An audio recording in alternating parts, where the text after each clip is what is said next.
I don't have any secret.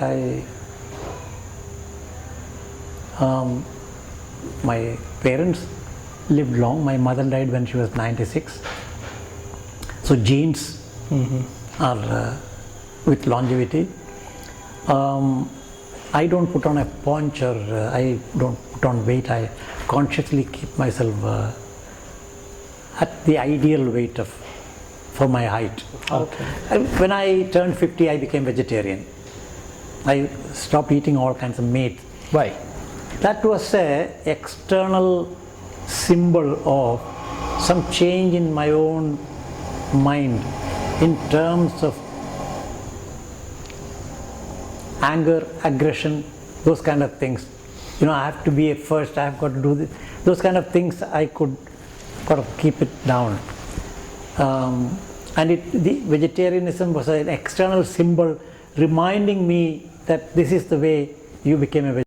How did this vegetarian has helped you? What was the thing that has made you to be vegetarian? I don't know whether it has helped me or not, but it's again a psychological understanding. I mean, why do sannyasis wear saffron color? I mean, so that you look at yourself and say you're different. So vegetarianism was again a way of thinking that, you know, I'm not going to eat any animal flesh. I eat fish. So this is not a rational, logical decision, but it's kind of an external manifestation of some internal process of thinking about yourself. So I'm able to delve deep into myself. That's an Indian cultural.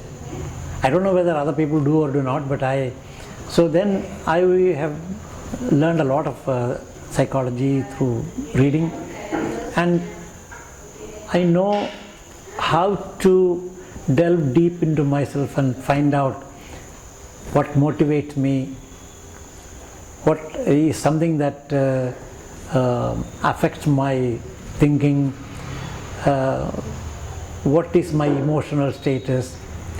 When I am unhappy, what am I unhappy about? How do you overcome that? If I am happy, what am I happy about? But how do you do not overreact to happiness? So that kind of a equanimity or a level-headedness. I think everybody finds one's own way of handling problems. Of course, I've had problems. People not accepting your point of view sometimes can be a big emotional problem. However, you don't have to give up. You don't have to change your mind if you believe. I used to say, you know, he stands strongest who stands alone. You know, throughout my scientific career, when I say something, people say, no, that's not in the textbook. When I introduced measles vaccine, all my colleagues in Chennai, they even wrote in newspapers, this vaccine should not be used in India. Okay, so how do you overcome that? So you accept their friendship and try to change their mind, but you lead from in front. 24,000 doses of measles vaccine I injected by myself. What does that show? That shows that I'm bold enough to do it, and I'm showing by, and you know, the opposition melted away. But when you give the first injection, after having heard, don't do it from my colleagues, you've got to really think hard. Shock. Take that one step. This is 1978. But the reception of the vaccine in the community was totally different from the acceptance of the vaccine, lack of acceptance by the medical profession. So my colleagues in both the department and in the Rotary stood by me, trusting in my judgment. Now that's a scary thing. If you trust in the judgment of your leader, God help you. because your leader can mislead you. Okay? But the courage of a conviction was sufficient for me to move forward. So the point is that I'm citing one or two examples only, but there are many occasions. Again, growing a beard was another item in saying that I grew a beard in 1976 and I've never taken it off.